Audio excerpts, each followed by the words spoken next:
성공예감 별책 부록. 지식과 지혜를 얻는 가장 경제적인 방법, 성공예감 별책 부록 시간입니다. 안녕하세요, 이대호입니다. 흔히 상속세, 증여세라고 하면 그거 돈 많은 사람들이 내는 거 아니야? 라고들 생각하실 수 있을 텐데요. 그런데요, 요즘에는 수도권에 아파트 한 채만 있어도 그게 나의 일이 될 수 있습니다. 또 오히려 소액 때문에 가족 사이에 분쟁을 겪는 일이 더 많다고 하는데요. 오늘은요, 부의 이전, 확장판을 같이 한번 읽어보시죠. 이 책의 저자 이장원 세무사와 함께합니다. 안녕하세요. 네, 반갑습니다. 안녕하세요. 네. 세무사님한테 세무 상담은 정말 많이 올 텐데 네네. 이것까지 세무 상담할 필요 있어라고 생각하실 대표적인 말씀드린 것처럼 상속세 증여세.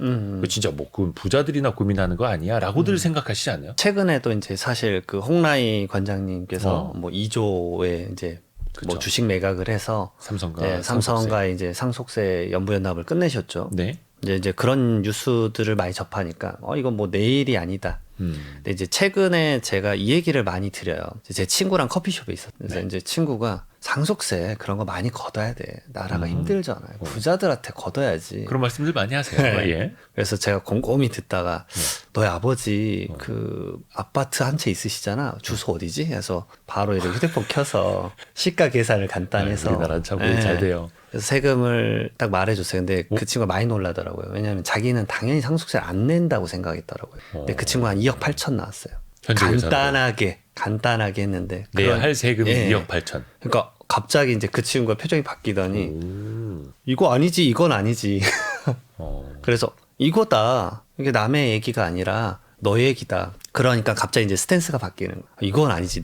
나는 서민인데. 어차피 이게 국가를 생각할 때랑 나 자신을 생각할 때는 사실 사람이 좀 달라지긴 해요. 그건 누구나 마찬가지일 테고요. 네. 근데 이제 서울에 이미 아파트 이제 매매 가격이 이제 중간 가격 자체가 막 15억이 넘어버렸으니까 대부분의 분들은 사실 상속세 거의 과세 대상이 돼버렸기 때문에 평범한 중산층 분들도 사실 상속세 고민하셔야 되고 통계적으로도 그래요. 1년에 한 35만 명 정도 돌아가시거든요. 이분들 중에서 상속세 내시는 분이 우리나라가 한 7% 정도 돼요. 한 2만 1,000명 정도. 네. 거기서 사실 과세 표준이 낮은 한 1억에서 한 10억 사이가 한 76%나 돼요. 그러니까 생각보다 얼마는 안 내지만 이게 내 일이구나. 생각보다 그런 경우 너무 많이 흔하게 발생합니다. 그러니까요. 집 한 채만 있어도 상속세를 고민을 해야 하는 대부분의 또 이야기일 수도 있을 테고요. 근데 이게 참 상속 가지고 싸우는 이야기도 이게 드라마나 뉴스에서만 보는 게 아니라면서요. 제 사무실에서는 제가 이제 경찰 분들하고 너무 친분이 두터워졌습니다.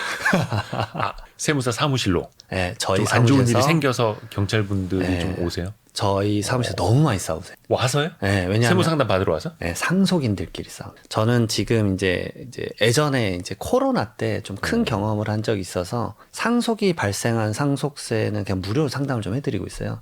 그러면 이제 예전에야 자산 어떻게 나눠가지고 세금 어떡하지 이런 고민이다가 최근에 느꼈는데 이제는 와서 싸우세요. 엄청 많이 싸우세요. 그러니까 예전에 제가 한 3, 4년 전만 하더라도 30억 넘어가면 싸우고 50억 넘어가면 경찰 부르고 100억 넘어가면 조용하다. 왜냐하면 어차피 법원 가서 싸우니까. 그랬는데 요즘 제가 느끼는 거는 상속 재산이 10억 미만이어도 싸우세요. 근데 이게 법원 통계로도 나와 있는데 놀랍겠지만 1억 가지고 소송에서 싸우는 게 한 7, 80% 이상입니다. 거기다가 오히려 소액이 더 많은 거예요. 2천만 원 가지고 싸우는 게 51%예요. 되게 놀랍지만 근데 제가 그거를 이제 상담을 많이 하다 보니까 제가 개인적으로 느낀 건데 상속은 이 감정 세금인 것 같아요. 감정. 네, 그러니까 재산의 배분도 사실상 감정이 기입되니까 돈의 액수가 떠나서 오빠는 예전에 많이 가져갔었는데 언제까지 엄마는 장난편만 들 거야. 이런 뉘앙스로 싸우는 것도 있고요. 그다음 제가 개인적으로 좀 느꼈는데 우리나라 상속이 80대 이상 분들이 한 50% 이상이시고 돌아가신 분들이 70대 이상이 70%가 넘어요. 한 78%? 그럼 그 상속인 분들 나이가 50대가 많은. 근데 이제 곰곰이 봤는데 50대 분들이 그때 본인의 인생에서 첫 번째 직장을 잃었을 타이밍이더라고요. 또 자녀들은 장성하고 맞습니다. 시집장가 보내줘야 하고. 맞습니다. 그러니까 밑으로는 캥거루족인 자녀들이 있고 위로는 부모 봉양을 해야 되는데 나는 직업을 잃은 상태라 이게 마지막 나의 재산 형성이구나. 희망. 예. 마지막 희망. 그래서 좀 민감하게 더 많이 싸우세요. 근데 그 싸우는 상대방이 거의 다 형제일 거 아니에요? 형제자매. 맞습니다. 형제입니다. 그래서 이걸 대화로 좀 잘 풀었으면 좋겠는데 대화가 좀 안 될 때도 많고. 그래서 소액 때문에 형제 사이에 소송 가고. 네. 그래서 저는 개인적으로 이래 말씀드립니다. 지금 명절이 곧 앞서 네. 있지 않습니까? 네네. 첫 번째로 명절 전에 본인의 이제 재산 관련된 거, 이제 혹시 부모님이다 그럼 부모님 재산 관련돼서 상속세는 얼마 나오고 어떻게 나눠 가지면 좋을지 생각보다 상당히 많으세요. 저는 그걸 권해드린 이유가 시뮬레이션 해보라고요. 네, 맞습니다. 그리고 이제 두 번째로는 이게 예를 들어서 형제가 3명이다. 자녀가 3명인데 한 명만 부모님에게 말하면 부모님은 너 벌써 내 재산 노리냐? 그리고 이제 다른 형제들은 형은 벌써 준비를 했구나. 딴 생각하고 있네. 뭐 이렇게 되게 불쾌하더라고요. 그렇죠. 그래서 같이 상담 받으시고 3명이 동시에 부모님에게 얘기 나누시면 안 싸워요. 차라리. 네, 그러니까 사전적인 합의부터. 네, 그 작업부터 하는데 그게 제일 좋은 게 명절인 것 같아요. 그러니까 그게 이제 저를 주세요가 아니라 네. 훗날을 대비해서 뭐 10년, 20년, 30년 더 사셔야겠지만 지금 한번 시뮬레이션이라도 해봅시다. 맞습니다. 가학 계산이라도 해봅시다라고요. 그게 또 중요한 이유가 우리나라 상속의 재산의 일반적인 분들의 대부분의 80%가 부동산입니다. 거의 그렇죠. 그러니까 상속세는 5억 내야 되는데 부동산은 유동성이 확보가 안 되니까. 팔기도 쉽지 않고. 네, 예를 들어서 뭐 주식이나 뭐 이런 형태면 바로 팔아서 세금 내면 되는데 그럼 부동산 이거 주택 대부분인데 이거 어떻게 나눠 가질 거냐.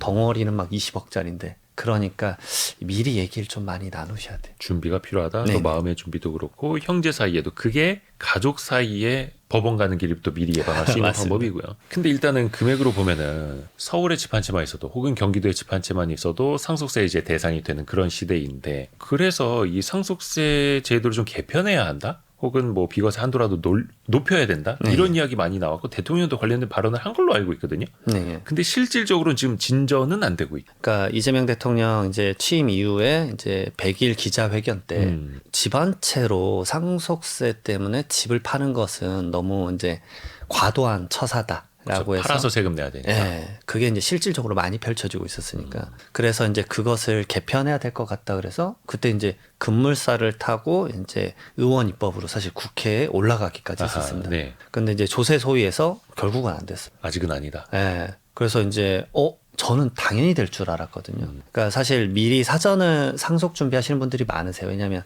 세금 개편이라는 게 1월 1일부터 시작할 때가 많으니까 네. 26년 그래도 이제 지금 26년이 됐지만 그 당시에 이제 저희 아버지 담당 의사분이 그래도 내년 뭐 상반기엔 준비하시라고 했다 그러면 제가 이제 상담을 할 때 이제 공제 액수가 뭐 일괄 공제 5억 원이 이제 뭐 7억 원으로 그다음 배우자 공제가 최소가 5억 원이 10억 원으로 해서 17억 원으로 개편이 될 것 같다. 이건 대통령도 말했고 이제 의원 입법도 됐으니까 이건 긍정적으로 좀 보고 있다.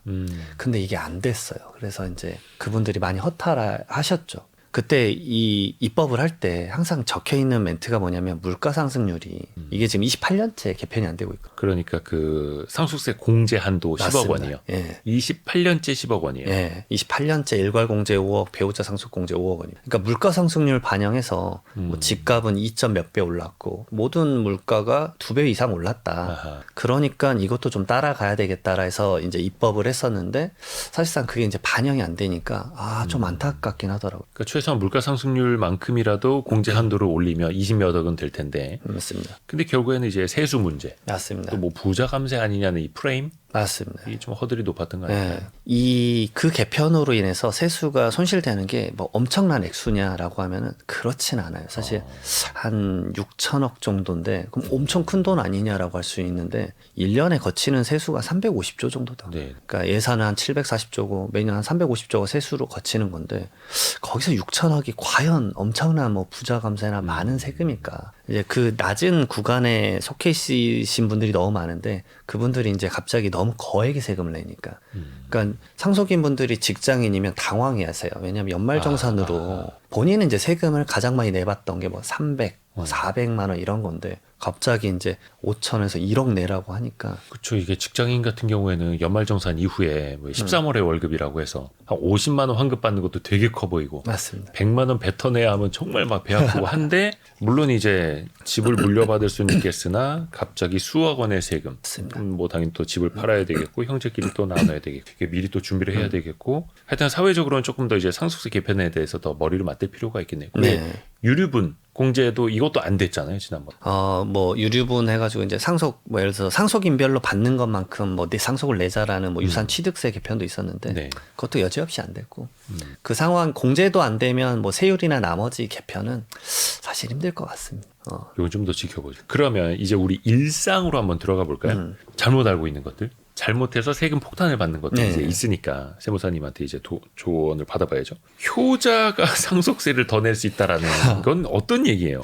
제가 이제 불효자식 멘트를 하면 효도하면 상속세 쪽으로는 이제 오히려 세금이 커진다. 그러니까 이제 상속세랑 증여세 관련된 금융 습관에 관련된 문제인데 네네. 예를 들어서 우리가 이제 부모님이 이제 아프시거나 요즘은 사실 간병비가 사회적 문제가 됐죠. 많이 들어가죠. 예, 한국은행에서도 이제 통계를 내봤더니 월 간병비가 뭐 370만 원.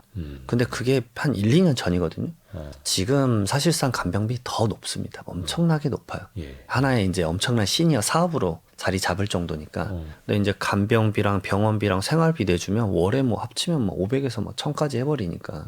물론 이제 여유가 되는 사람이나 그 보태줄 수 있지 않냐. 뭐 이렇게 말씀을 하시면 또 할 말 없지만. 근데 부모님을 위해서 그걸 지출하는 게 전혀 인정이 안 됩니다. 어차피 비용으로 인정이 안 된다. 네, 맞습니다. 어차피 이제 우리 상속세나 증여세법에 이제 비과세 항목으로 빠져버려.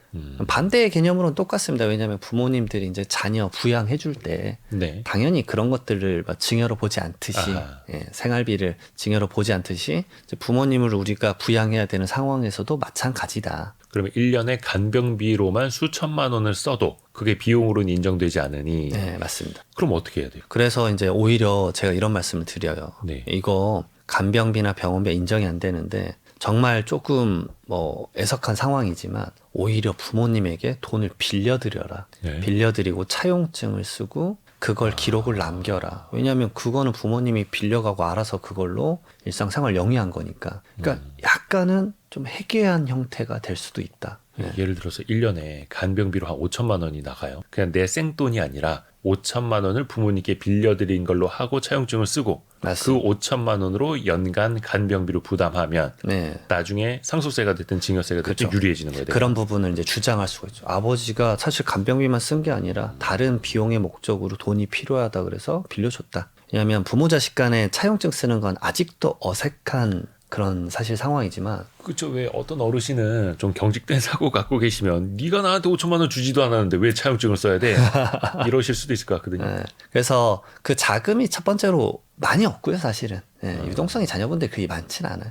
두 번째로는 있으시면 오히려 빌려줘서 그것에 대한 이자를 받으면서 정말 빌려준 걸로 해라. 정말 빌려준 거다. 그래야지만 추후에 돌아가시면 채무로 인정받아서 상속재산을 낮출 수 있다. 그러니까 부모님이 그런 생활비를 당연히 지원받으면 부모님이 대부분 부동산을 갖고 있으니까 자산가치는 계속 올라가거든요. 그럼 상속세는 계속 눈덩이처럼 이제 불어난 상황이 되니까 약간의 해지라도 하려면 이런 형태밖에는 지금 할 게 없구나. 근데 그게 내가 간병비 쪽으로 부모님께 빌려드린 걸로 친다.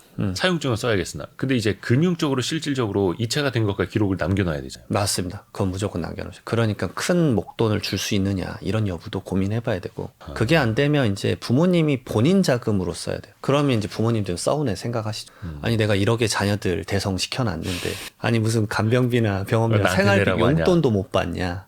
근데 그래야지만 부모님 재산이 줄어들죠. 부모님의 재산을 써야지만. 그래야 미래 상속세가 줄어드니까. 그러니까 참 아이러니합니다. 효도를 하면 상속세가 더 늘어나는 상황이 돼버리니까. 물론 이걸 들으시는 분들도 좀 불편하게 보실 수도 있겠으나 어찌됐든 간에 이게 합법적인 절세 방식이라는 거죠. 그 틀 안에서 법의 네. 그 틀 안에서 또 이게 시간이 많지 않은 게 고령의 부모님이 요즘은 이제 그 치매 걸리시는 비중도 많고 물론 이게 경증이냐 중증이냐 달라질 수 있겠습니다만 재산 관리 측면에서도 좀 위험한 순간이 올 것 같아요. 우선은 제가 이제 혹시나 명절 때마다 그래도 자녀분들이 부모님을 갖고 좀 주무시잖아요. 예. 그 명절 때 이제 집에 가서 네. 뭐 본가 가서 이것 좀 기억하셨으면 좋겠습니다. 치매의 전조 증상이나 많은 것들이 있거든요. 제가 이제 워낙 이런 상담을 많이 받다 보니까 저도 책도 쓰고 이러다 보니까 치매에 대해서 사실 논문도 많이 봤어요. 이게 경증의 강도가 뭐 1부터 10까지 있지 않습니까? 네네네. 생각보다 주무실 때 잠꼬대로 막 격하게 싸우거나 악지르는 형태가 보여지면 그게 치매의 하나의 증상입니다. 근데 이거를 왜 알고 계셔야 되냐면 치매를 자녀분들이 접촉을 자주 안 하니까 몰라요. 그렇죠. 부모님 네. 주무시는 걸 보기가 좀 그렇죠. 흔치 않죠. 매일 통화하는 것도 아니고 그러니까 오히려 주변 분들이 더 많이 빨리 깨우치거든요. 근데 제가 그 경우를 많이 봤어요. 그걸 악용합니다. 이게 치매머니 범죄가 정말 많아요. 누가 악용을? 주변 사람들이. 그래서 저는 이런 경우도 많이 봤는데 종교단체에서 거의 30년간 알고 계셨던 분들인데 아니 나 3천만 원만 빌려줘 해서 한 10분이 진짜로 빌려간 거예요. 근데 우리가 부모님 계좌 내역을 매일 보지 않잖아요. 네네네. 돌아가시고 나서 그걸 확인한 거예요. 아. 근데 그 중에 한 분이 양심 선언하시고. 근데 이거는 예산일이고 많습니다. 아니 그게 그러니까 저 양반이 치매라는 걸 알고 빌려달라는 거야? 아니면 맞습니다. 빌렸는데 치매 걸리고 나서 안 갚는 거? 뭐 둘 다 있을 수도 있겠고. 이게 사람들이 딱 알아요. 이 사람이 갑자기 왜 이렇게 감정의 기복이 커지고 기억을 못하지?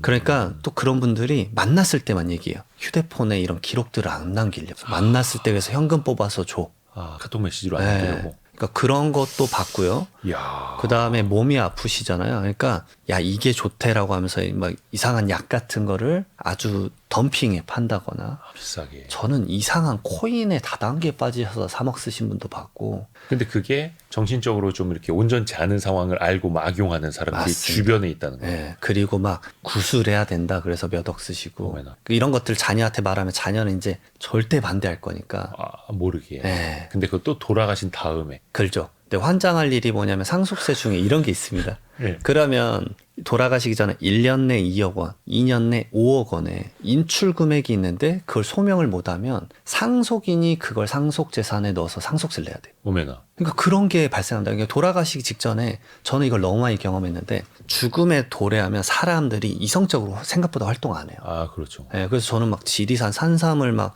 이게 진짜 산삼이 맞을까라고도 모르지만 그걸 막 5천만 원에 사시고 이런 네. 경우 너무 많이 봤어요. 이런 경우도 있었습니다. 병원에 올 때마다 그 사람 100명한테 300만 원씩 줘야 당신 천국 간다 그래서 정말 많이 봤어요. 그러니까 세상에 참 나쁜 사람이 많아요. 네. 그런데 그게 정신적으로 제대로 맞습니다. 판단을 못 하실 때 맞습니다. 그런 위험이 있다는 거죠. 예. 그리고 그 인출 금액을 소명을 못하면 또 상속인은 그 돈을 받은 적도 없지만 세법에서는 이렇게 보는 거죠. 현금 인출 금액 어디다 썼겠냐? 자녀한테 줬겠지. 그러니까 자녀가 소명을 못하면 자녀에게 약간 이제 화살이 날라오거든요. 아니 그러면 그게 우리 어머니나 아버지가 다른 사람한테 속아서 뭐 3천만 원, 5천만 원을 내주고 다른 사람의 마늘밭에 이제 묻어 있을 수도 있는 건데 자식한테 그거 상속세 내라고 한다고요? 네, 맞습니다. 국세청이? 소명의 의무가 상속인에게 있어요. 1년 내 2억, 2년 내 5억 원이 넘어가는 금액이 돼요. 너무 큰 금액이면 예, 맞습니다. 근데 생각보다 그게 많고 그 중에 하나가 또 이 간병비가 있어요, 사실은. 간병비. 왜 그러냐면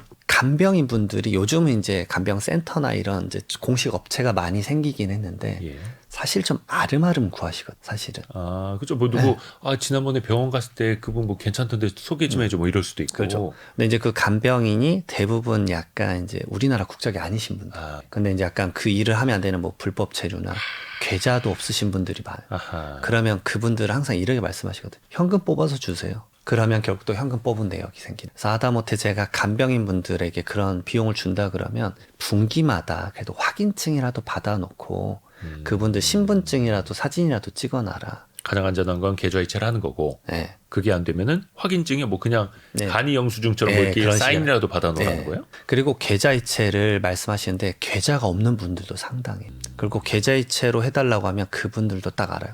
그럼 나 걸리면 소득세 내지 않냐? 난 계좌를 안 받는. 무조건 현금 빼서 주. 그러면 계좌로 안 주면 우리 못 주겠다. 그러면 그분들은 그 다음 날에 안 나와요. 예, 수고하세요. 저는 현금 주는 대로 갈 네. 겁니다. 이렇게. 왜 이미 엄청난 그 간병의 그 세계가 수요와 공급이 좀 다릅니다.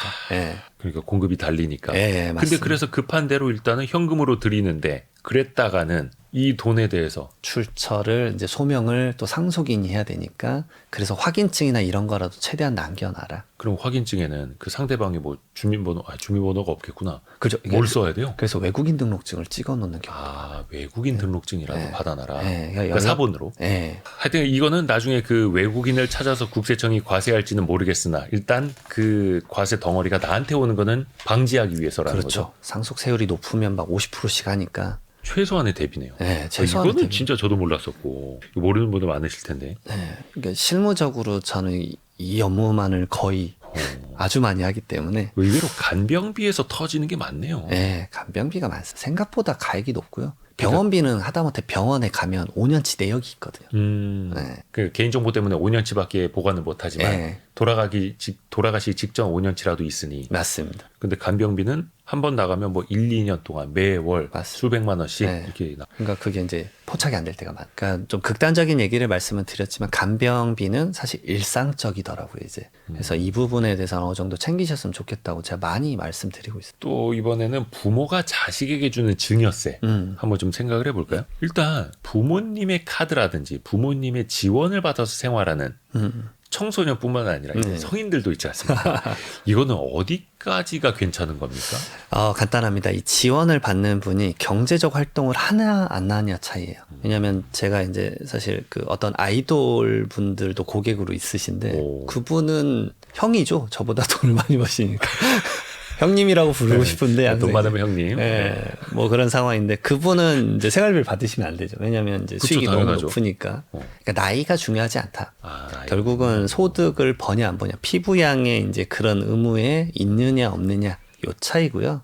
그리고 이제 엄카 찬스 뭐 이런 거 잡아내겠냐라고 하시는데 최근에 이제 12월 4일 날 이미 보도 자료에 나왔습니다. 그래서 그때 증여세 세무조사를 했는데 뭐 이런 경우에요. 자녀가 돈을 막 연끌을 해서 부동산을 산 겁니다. 네네. 그러면 대출 이자가 막 장난이 아닐 거잖아요. 그러면 이제 세전급여가 한 5천만 원이다. 그러면 너 그거 1원도 쓰지 말고 모아서 대출 금리 갚아. 대신에 생활비는 엄마 카드 써.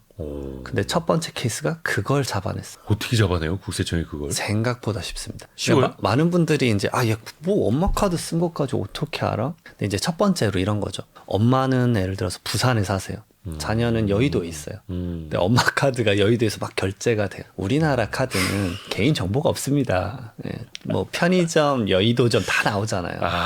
그리고 이제 두 번째는 뭐냐면 지금 이제 연말정산 시즌이라서 연말정산 많이 하실 건데 네네네. 그러면 연말정산 간소화 서비스를 또 국세청에서 받으실 거예요. 네네네. 거기 뒤쪽에 보면 신용카드 소득공제라 해서 1년에 내가 얼마 썼는지 나오시잖아요. 그렇죠. 네, 대부분 5천만 원 정도 버시면 저도 연말정산 매년 막 몇천 건씩 하니까 플러스 1,500만 원에서 플러스 마이너스 한 500만 원 정도 쓰세요. 근데 갑자기 이제 집 사고 대출 받고 나서는 카드 사용량이 막 0원이야. 제로의 수렴. 근데 엄마는 갑자기 한 2천만씩 더 써.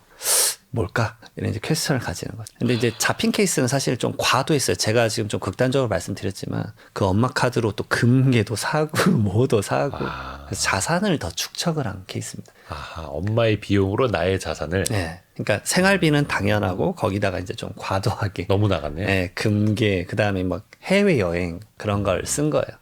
그러니까 좀 과도하게 써서 잡힌 케이스가 근데 진짜 세무조사의 첫 번째 케이스. 이제 그거를 이제 보도 자료로 내보내거든요. 그러니까 국세청이 딱 보여주기 식으로 하는 거죠. 네, 그걸 이런 이제 케이스 조심하시라고. 네, 그걸 이제 10월 15일 부동산 대책 때부터 하겠다라고 이미 말을 했었고. 근데 그게 꼭 부동산 대책하고 맞물립니다. 맞물립니다. 대부분 이제 증여세 조사의 태반은 부동산과 연계된 게 많다.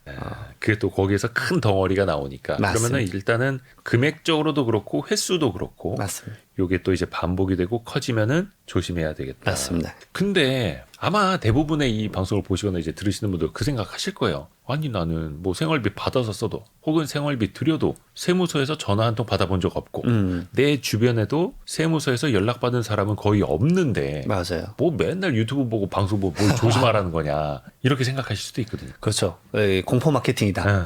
이러실 수 있는데 상속을 경험하면 그 말을 한 번도 절대 말씀 못 드려요. 하기사 상속이라는 게 네. 살면서 뭐 한 번 뭐 네. 정도 이제 겪는 거니까. 그렇죠. 근데 뭐 좀 더 말씀드리면 저는 이제 1년에 거의 상속세 그 무료 상담만 몇백 건을 하기 때문에 그리고 이제 조사를 많이 하다 보니까 예. 제가 극단적 얘기를 말씀드리면 우선 돌아가시면 우리나라 법에 그게 있습니다. 사전 증여 재산을 이제 상속 재산에 얹게 되어 있어요. 그러니까 돌아가셨을 때는 뭐 예를 들어 20억이 있다. 근데 알고 봤더니 이분이 10년간 상속인에게 증여한 내역이 있다.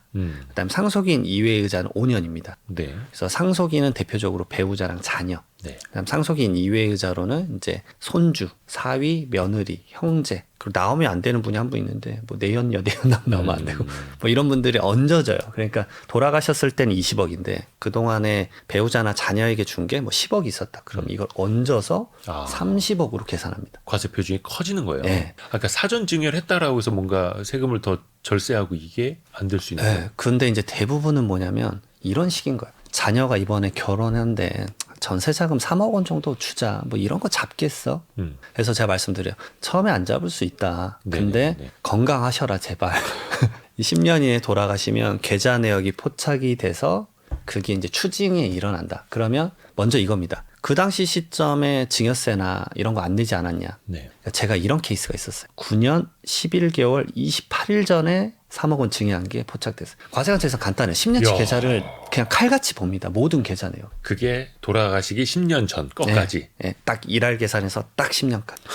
그래서 제가 그래서 와 3일만 건강하게 지내셨으면. 아니 이거는 아주 그냥 희귀한 케이스를 보신 건데 네, 근데 10년 계좌를 다 보게 되어 있어요. 무조건 봐요. 돌아가시기 그러니까 상속하기 10년 전에 사전 증여까지도. 네. 그래서 그때 3억 원에 대한 이제 증여를 했는데 그 당시에 안 냈던 증여세가 뭐 4천만 원. 근데 여기에 가산세가 한 120%가 붙어요. 그러니까 신고랑 뭐 납부에 대한 거.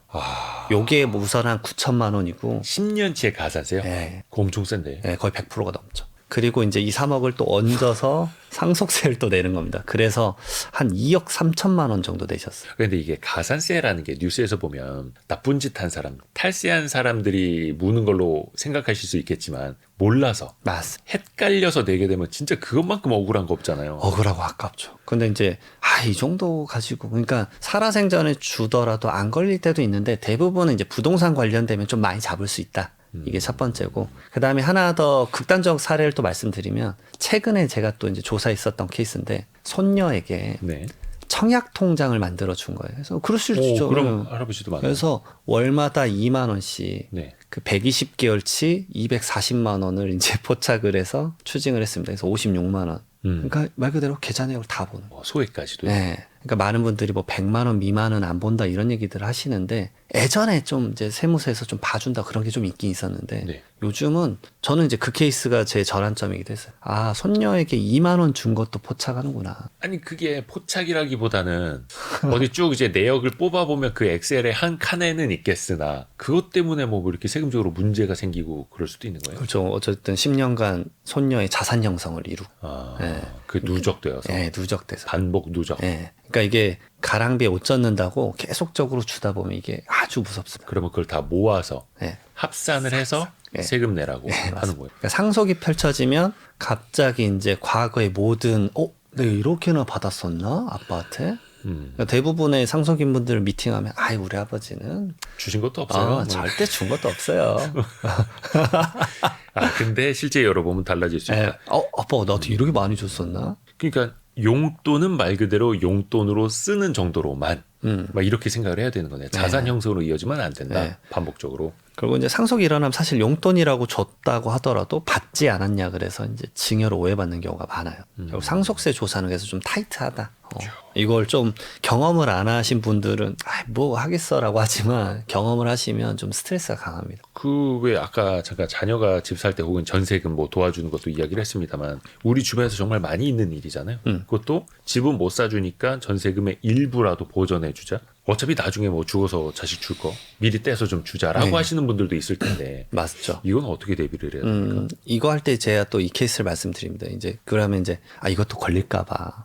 그러면 이제 저는 이제 이걸 보면서 부모님의 진짜 사랑이 끝이 없다, 진짜 정말 끝이 없다. 네. 하루에 ATM에서 뽑을 수 있는 게 600만 원 뽑을 수 있어요. 한 번에 100만 원씩 6번 뽑아서. 네. 이분이 165일간 뽑아서 9억 9천만 원을 주셨어요. 왜냐? 계좌이체를 해서 주면 걸릴까봐. 아니 ATM기로 뽑는 것도 기록에 남지 않나요? 근데 이제 현금 인출만 있지 이거 어디다 쓴지는 모르니까. 쓴 데는 안 나오니까. 네. 165일 연속이요? 네. 그래서 요즘은 이거 안 됩니다. 왜냐하면 한 3일쯤 연속으로 뽑고 있으면 옆에 이제 경찰분이 서 계실 거예요.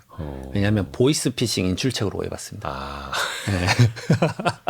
아니 근데 그렇게 100일 넘게 인출하신 노력도 참 대단하신데 그게 증여세를 아끼려고 그랬던 거예요? 이게 안 걸리길 바라는 마음에 했었는데 고가 전세인데 자녀가 이제 그걸로 그럼 전세를 딱 이제 말 그대로 계약을 했지 않습니까? 근데 PCI 기법이라고 해서 P는 이제 프로퍼티라고 자산 증가, 뭐 한 10억 정도가 증가됐고 플러스 C는 이제 컨섬션, 소비. 그래서 자녀가 5년간 한 2억 정도 썼다. 네. 근데 마이너스 I는 이제 인컴, 소득. 근데 5년간 봤더니 한 4억 벌었네. 그러면 이 8억은 도대체 어디서 난 거야? 라고 해서 이 부동산 취득할 때만 어떤 조사가 있다고 생각하시는데 증여세 조사가 네. 그게 아니라 이런 상황에서도 펼쳐질 수 있다. 사실 우리가 이제 일반적인 생활에서 거액의 자금을 쓰는 건 대부분 부동산 관련입니다. 이 전세도 결국은 부동산과 관련이니까. 그래서 이런 식으로 이제 잡아내는 것도 있고요. 요즘은 좀 더 업그레이드가 됐습니다. 그러니까 요즘은 어떻게 하냐면, 그 나오는 증여세까지 아빠가 대줄게. 그러면 깔끔하잖아요. 세금까지 얹어서 증여해주는. 네. 뭐 얹어서 또 증여세가 나오거든요. 그러면 그럼 이게 무슨 조사가 일어날 수 있지? 라고 생각하실 수 있는데 네. 그렇지 않습니다. 이 증여자, 준 사람을 조사를 해요. 그 돈은 또 어디서 네, 나셨습니까? 맞습니다. 끝이 없네. 그래서 이제 이번에 이것도 12월 4일 날 세무조사 케이스인데 이런 거 할 때 항상 의사분들이 나와요. 그래서 거기 이제 보도자료에는 산부인과 의사와 성형외과 의사가 본인들이 이제 거액의 자금으로 이제 미성년자 자녀에게 주택을 증여를 했다. 근데 뭐 이런 식일 거예요. 뭐 10년간 번 돈이 소득 포착이 50억인데 어떻게 300억을 가지고 그 중에 일부를 증여를 했느냐. 그러니까 증여세까지 부모가 물어줬으면 증여세는 문제 없겠지만 그렇죠. 부모님의 소득세가 문제가 되는 맞습니다. 거예요. 그래서 이제 대부분 이제 개인의 신분을 노출하고 싶지 않아서 뭐 이제 현금으로 줘서 진료 기록을 안 남기거나 이런 것들 이제 현금 매출 누락. 그래서 사업장에 대한 조사가 들어갑니다. 근데 이게 예전에도 했었어요. 근데 이제 요즘 빡빡해져서 다시 이제 부활한 겁니다. 그러니까 증여자의 소득에 대한 말 그대로 사업체 조사도 일어날 수 있다. 이게 진짜 일어나고 있으니까 이제 말씀드리는 이거는 연쇄 반응이네요. 연쇄작용. 특히 조심하셔야 이게 됩니다. 지금 뭐 국가적으로 좀 문제가 되는 게 세수가 잘 안 거치지 않습니까? 예정된 세수보다 뭐 1년에 몇십조 원씩 이제 펑크가 나는 그런 상황. 그럴 때 더 긴장해야 됩니까? 맞습니다. 경험상. 네, 올해 저는 아주 타이트할 거예요. 더 난이도가 올라가고 있는 게 좀 느껴집니다, 개인적으로. 아니 근데 이제 라디오 들으시는 분들이나 유튜브로 보시는 분들 입장에서도 보면 아유 저 사람들 또 공포 마케팅하는 이런 생각 불편하게 하실 수도 있을 텐데 네. 뉴스를 봐도 뭐 큰 기업들이나 세무조사 받는 거지 정기 세무조사도 그렇죠, 있다라고 하고 뭐 중산층 서민에게까지 그렇게 세무조사가 갈까요? 제가 좀 말씀드리고 싶은 거는 상속세 세무조사는 15억 전후부터 다 합니다. 그러니까 상속 재산 기준이니까 채무 빼기 전에 금액. 그러니까 내가 뭐 15억짜리 부모님이 아파트가 있다? 그러면 나는 상속세 세무조사를 무조건 하고 계좌 10년치를 무조건 본다고 생각하시면 돼요. 15억 넘어가면은 세무조사는 그냥 무조건이라고. 네, 거의 100%라 보시면 되고 야. 상속세 세무조사는 10주간 합니다. 그러니까 1, 2주 안 해요. 10주 정도예요. 지금 두 달만. 아니 무슨 뭐 기업 세무조사입니까? 그리고 또 야. 이제 소명이 안 되면 당연히 연장을 합니다. 그러니까 정말 조심을 해야 된다. 그래서 이제 그 당시 조사 예전에 뭐 주택 취득했었는데 뭐 자금 안 걸렸었다. 그것도 이 상속세 조사 때 다 걸릴 수 있다. 이거 신기하네요. 15억 이상 그 상속이나 증여를 하게 되면 당연히 뭐 이제 세금 내는 것까지는 오케이인데 그것 때문에 최근 10년치의 뭐 자금 이동이라든지 자산 증가 이게 또 소득이랑 맞는지까지 다 들여다보게 된다. 네. 그러니까 상속이 하나의 한 사람 인생을 정리를 하면서 모든 가족에 대한 것을 다 보는 상속이 좀 그래서 이게 경험하기 쉽지 않은 거지만 경험하게 되면 이렇게까지 보나? 강도가 높구나라는 걸 그때 느끼시는 거예요. 그러면은 또 사전에 준비를 할 수 있는 것도 좀 몇 개 여쭤볼게요. 교차 보험이라는 게 있어요. 이게 보험 상품은 아닌 거고 부부가 서로 보험을 들어주면은 나중에 비용을 세이브할 수가 있어요. 네, 이제 부부뿐만이 아니라 뭐 부자간에 하는 경우도 있으시고요. 그다음에 이제 뭐 법인 사업체가 있으면 법인 사업체랑 이렇게 하는 경우도 있는데 간단합니다. 상속이 일어나면 대부분 이제 부동산 기반 상속이다 보니까 유동성이 없으세요. 그러니까 첫 번째 상속세라도 좀 내야 되는데 그러니까 제가 첫 번째 상속세라고 말씀드린 이유가 상속세가 한 3억이 넘어가면 부담 강도가 엄청 큰. 왜냐하면 그 돈이 계좌에 있으세요? 당연히 없죠. 그렇죠. 당장 현금으로 3억을 어떻게 갖고. 그리고 부동산 기반에서 상속 취득세도 내야 되거든요. 그것도 또 몇 천만 원. 상속 취득세요? 멀죠. 왜냐하면 주택을 상속받았을 때도 취득세도 내야 되기 때문에 네네. 그것도 만만치 않습니다. 그러니까 최근에 제 이제 상속 끝났었던 건이긴 한데 네네. 부동산만 110억 있으신 거예요. 그러니까 상속세가 한 44억 나오거든요. 예. 취득세도 한 4억 나오고. 근데 그러니까 그 부동산 명의를 내 걸로 바꾸는 과정에서 당연히 취득세가 들어가는 거예요. 맞습니다. 한 4억 정도 들어가고. 그다음에 상속세는 이제 연부연납이라 그래서 담보를 잡으면은 최대 10년간. 그래서 처음에 한 조각 내고 그다음에 10년간 나눠서. 쪼개서 11조각 쪼개서 낼 수 있어요. 네. 그래서 3억 한 3천 정도 되면 연마다 이제 3천만 원씩 내는 거고 사실 이제 딜레이 해주는 만큼 국가에서 이자도 가져갑니다. 3.1%부터도. 공짜가 없군요. 공짜가 없습니다. 근데 이제 이 부담이 크니까 예를 들어서 사망 종신보험을 가입을 크로스로 하게 되면 그러니까 예를 들어서 계약자는 예를 들어서 배우자 그다음에 본인이 이제 피상속인 피보험자 그다음에 수익자도 배우자 이렇게 하면 그 내가 죽었을 때 배우자에게 사망보험금이 뭐 1억 원 이렇게 들어오는데 그건 상속재산에 포함이 안 돼.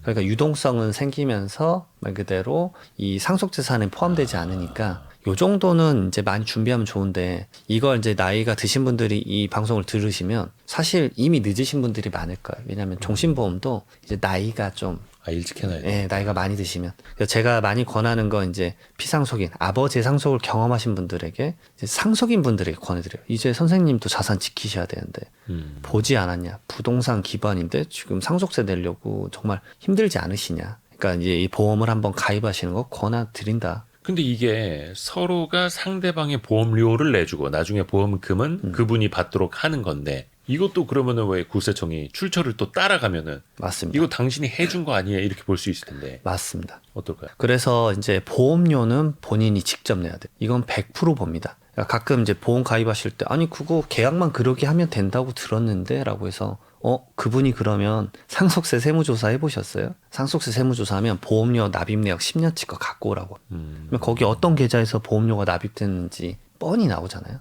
그러면 이게 막상 이제 배우자가 가입을 해가지고 배우자가 보험료를 내야 되는데 뭐 이게 아내라고 하면 네. 근데 남편이 남편 자금으로 내고 있으면 이건 1원도 인정 못 받고 다 상속재산에 얹어져 버립니다. 그러면 오히려 상속세만 내고 그다음에 남은 금액에 대해서 유동성만 확보하는 거라. 그럼 어떻게 보면 그거네요. 그 수익자만 내가 증여해주고 싶은 사람으로 해놓는 그런 방식이랑 맞아요. 똑같은 거예요. 그것만 형태가 돼버리니까 결국 유동성을 가지고 있는 그래서 자녀가 좀 적합할 수 있겠다. 자녀가 경제적 활동을 한다 그러면 그런 방법도 있네. 또 하나가 아까 그 가족끼리 진짜 법원까지 가는 사례들도 말씀해 주셨는데 제일 복잡한 사례는 그거예요. 부모님을 누가 모셨으니 맞습니다. 그 사람이 한 푼이라도 더 받아야 된다. 근데 그래도 내가 장남이다. 나중에는 내가 제사 지낼 건데 이런 걸로 많이 부딪히지 않나요? 제가 최근에 들은 말 중에 오랜만에 이제 충격적인 딕션이 하나 있었는데 그 딸 세 분이 모셨어요. 네. 근데 이제 장남 모시지도 않았는데 이런 말을 하셨대요. 그 따님들한테 그거 내 거니까 잘 관리하고 있어. 너무 충격적이었어. 내가 장남이니까. 그거 어차피 내 거야. 내 거니까 잘 관리하고 있어. 내가 한국 들어가면 내가 알아서 정리할 거야. 그래서 이분이 지금 싸움의 전초전을 열고 계시구나라는 생각이 들었는데 안 그래도 이거 12월 말일자로 해서 지금 이제 이 민법을 바꾸려고 하고 있습니다. 상속법을 좀 바꾸려고 하고 있는 상황인데 네. 말 그대로 상속권에 대한 이제 말 그대로 상실제도, 그러니까 직계 존속이나 이 상황만 포함됐었는데 이제 직계 비속이랑 배우자까지 포함해서 이 사람이 어떤 것도 기여하지 않았고 부당한 대우 이런 것들 하면 상속권을 상실시키겠다. 요게 이제 입법이 될 것 같아요. 예전에 뭐 연예인 네, 사례에서도 맞습니다. 돌아가시고 난 다음에 갑자기 연락 없던 사람이 나타나서 내가 친권자니 나한테 돈을 달라 막 이렇게 주장했던 맞습니다. 사람. 그러니까 그런 일이 없게 그러면은 돌아가시기 전이 돼야 되나? 그러니까 그분이 예를 들어서 저 불효 자식한테 내가 한 푼도 주기 싫다라고 하면 안 줄 수 있다라는 거예요. 그래서 그것에 대해서 그 사람이 기여를 주장해야 되지만 없다라고 한다면 상실권. 근데 이제 그게 너무 과도했었을 때인데 요거는 실제 법이 입법되고 이제 법원의 판결이 좀 나와봐야 되겠다는 생각이 들더라고요. 어느 정도의 강도를 볼 것이냐. 그 사이에서 많이 다툴 것 같은데요. 그리고 아까 말씀 주셨던 이제 기여분을 유류분보다 우선하겠다라고 이번에 또 법이 바뀔 거예요. 어떤 말이죠, 그게? 그러니까 말 그대로 이제 유류분이라 그래서 이제 법정 상속 지분의 절반 정도는 무조건 받을 수 있다라고 법에서 정해 놓으니까 아니 뭐 내가 뭐 아무것도 안 했어도 그냥 자식이니까. 네. 네. 근데 그걸 계산하기 전에 기여분부터 먼저 계산하겠다. 말 그대로 따님들이 어떤 돈을 지출해서 막 모셨어요. 그러면 야 그거 먼저 인정을 다 해주고 나머지를 유류분으로 인정해주자. 이제 이게 제가 봐서 합리적인 것 같아요. 그러면 예를 들어서 30년 동안 용돈 들인 계좌이체 내역 맞습니다. 그거는 뭐 또 입증을 해야 되겠고 아니면 나는 돈으로는 많이 도와드리지 못했지만 매일매일 전화를 드렸다. 30년 동안에요. 이런 것도 그러면 극단적으로 나중에 준비해서 입증해야 될 필요가 그렇죠. 있을까요? 그래서 저도 상속세 하면서 상속 재판을 많이 봤었는데 결국은 금융적인 지원을 전부 다 입증받으려면 기록을 남겨놔야 되더라고요. 아니 그러면 마음으론 그거 우리 쉽지 않다. 막내가 못 살아서 소득이 좀 이렇게 적어서 나한테 용돈은 많이 못 줬지만 나한테 와서 주말마다 같이 얘기해주고 제일 많이 했다. 이거를 그러면 또 어떻게 이거는 나중에 판례로. 그래서 이런 상황이신 분들이 요즘 상담 많이 오시는 게 미리 그래서 유증을 쓰겠다. 유증이요? 예, 유언을 쓰겠다. 오. 그래서 그러시면 써라. 그러면 유언 공증을 받으시면 그 부분에 대해서 미리 자산을 줄 수 있으니까. 생각보다 요즘 유언 많이 씁니다. 예전엔 거의 안 쓰셨고. 건강하실 때요. 예. 그렇죠. 이게 또 어르신들 입장에서 보면 너무 일찍 준비하는 것 같기도 하고 더 건강하게 오래 살 건데 방심을 또 하실 수도 있겠고 유언 공증 보통 한 몇 세쯤에 쓰시던 물론 사람마다 다르겠지만 건강하실 때 쓰시고요. 왜냐하면 이게 약간 치매 상태에서 이걸 써버리면 이 유언에 대한 효력에 대한 다툼을 엄청 많이 합니다. 또 예. 그 옛날에 롯데가 맞습니다. 사람들처럼 그래서 이제 왜냐하면 이 치매라는 게 보니까 45세부터 진단을 받더라고요. 그러니까 이제 건강의 상태에 따라서 고민하시는 분들이 미리 온다 그러면 저는 이제 말씀드려요. 이거 유언을 그럼 좀 쓰셔라. 아니면 지금 당장 아예 증여를 하던가 뭐 이런 얘기 할 때가 많이. 미리미리 준비해 놓으셔라. 맞습니다. 그래야 또 자식들도 더 잘해요. 맞습니다. 정말 잘합니다. 거기에다 밑에 이제 각주 달아놓으면 안 됩니까? 이거는 이제 이후에 향후 아이들의 상황에 따라서 달라질 수 있어. 맞습니다. 마지막 쓴 유언이 네. 효력이 있기 때문에 유언을 또 쓴다라는 그거를 의미를 항상 내포를 해라라고 제가 말씀드려요. 유언장 고쳤을 수 있다. 네. 저는 그 말씀드려요. 아직 왜냐면 잉크 안 말랐다 맞습니다. 이런 겁니까? 네. 안 그러면 소홀하실 건데. 야, 맞아요. 맞아요. 제가 그 말씀 많이 드려요. 어쩔 수 없이 그렇게 가야 돼요. 그러면 이게 아파트 같은 경우에는 뭐 공시지가 투명하고 거래되는 가격도 있으니까 근데 그게 아니라 시골에 있는 작은 땅이다 과수원이다 이런 거 상속받을 때는 어떨까요? 조금 더 복잡해지나요?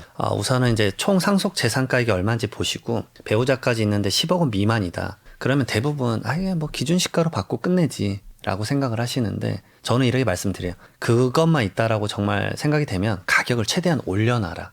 이걸 많이들 안 하시는데 제가 이제 토지 수용 사업을 많이 하는데 그 전답과수원이 어느 순간 공공택지지구로 지정이 되면 가격이 이렇게 꽁충 뛰거든요.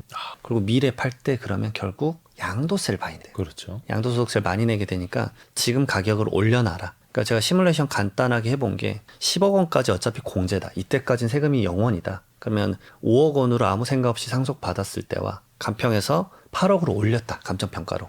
나중에 상속받을 때. 그럼 양도소득세 미래에 이걸 10억에 판다고 했었을 때 세금 차이가 한 1억 이상은 나요. 그럼 미래에 괜히 1억을 더 내는 꼴이 되니까 피눈물을 흘리는 거예요. 양도세를 그러니까 네. 상속세는 내가 줄였는데 양도세에서 폭탄을 맞을 수 있는 거예요? 네, 그렇죠. 어차피 5억이나 8억이나 상속세는 똑같이 0원입니다. 공제 액수가 10억 원이니까. 그러면 상속이 이런 개념을 생각하셔야 돼요. 미래에 결국은 내가 이 부동산을 팔 수도 있지 않느냐. 그때의 세금까지 같이 믹스하셔야 돼요. 그러니까 상속은 정말 제가 부의이전이라는 표현을 쓴 이유가 그러니까 그게 상속인들도 공부를 많이 하셔야 되는 게 부모님이 소중하게 일군 재산인데 자기가 공부 안 해버리면 미래에 결국 부모님 소중하게 일군 재산 어찌 보면 세금으로 많이 치환돼 버릴 수 있다. 그거 정말 공부하셔야 된다. 그러면은 상속세를 공제받을 수 있는 한도 내에서 최대한 높게 상속증여를 받아서 맞습니다. 나중에 양도 차익을 좁혀놓는 게 하나의 또 방법이 되는 맞습니다. 거네요. 미래를 위한 절세입니다. 그래서 그걸로 신고 맡기시는 분들도 많으세요. 왜냐하면 그게 상속세 신고 기한 내에만 감정평가해서 넣어야 돼요. 한참 막 지난 다음에 팔 때쯤에 이제 다시 감정평가하면 안 될까요? 야, 이거는 진짜 아는 사람들만 이렇게 할 수 있거든요. 네. 그래서 요즘은 이게 이제 많이 대중적으로 알려져서 요즘은 좀 문의가 좀 있으세요.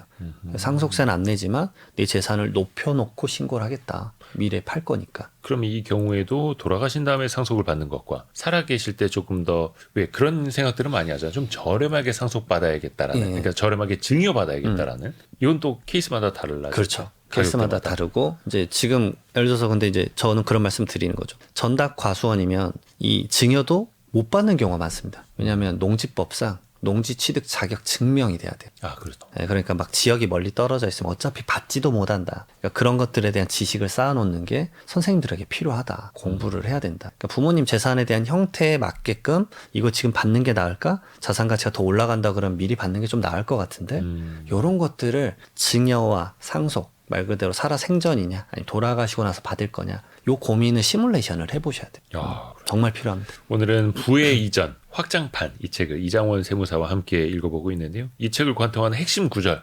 하나를 직접 좀 낭독을 부탁드려요. 상속은 돈의 이전이 아니라 이 사랑과 책임의 이전이다. 사랑과 책임이요. 네. 저는 개인적으로는 이제 그런 느낌이에요. 이게 좀 경제적 느낌도 있는데 저는 아까도 초반에 말씀드렸지만 상속은 이 감성인 것 같아요. 가족 간의 일이거든요. 그러니까 말 그대로 내가 소득 벌어서 세금 내고 양도소득세도 내가 팔아서 세금 내고 이게 그냥 내가 의사결정만 하면 혼자서 심플하게 하면 되지만 상속은 가족이란 울타리 내에서 의사결정을 해야 되는 거라 이 무조건적인 세금에 대한 생각만 하시는 게 아니라 어떤 식으로 배분하고 그 다음에 소중하게 부모님이 일궈냈던 자산을 어떻게 컨트롤할 것인가. 왜냐하면 이거 말씀할 때마다 제가 항상 드리는 말이 부자가 말 그대로 이거를 제대로 못 지키면 3대가 못 간다. 네. 제가 예전에 700억 원대 좀 고액의 자산가분 상속을 했었는데 네. 280억을 내셨거든요. 그러면 440억 정도 뭐 이래 남으셨었는데 그분이 천마디가 그거였어요. 그러면 이제 나 죽으면 얼마냐.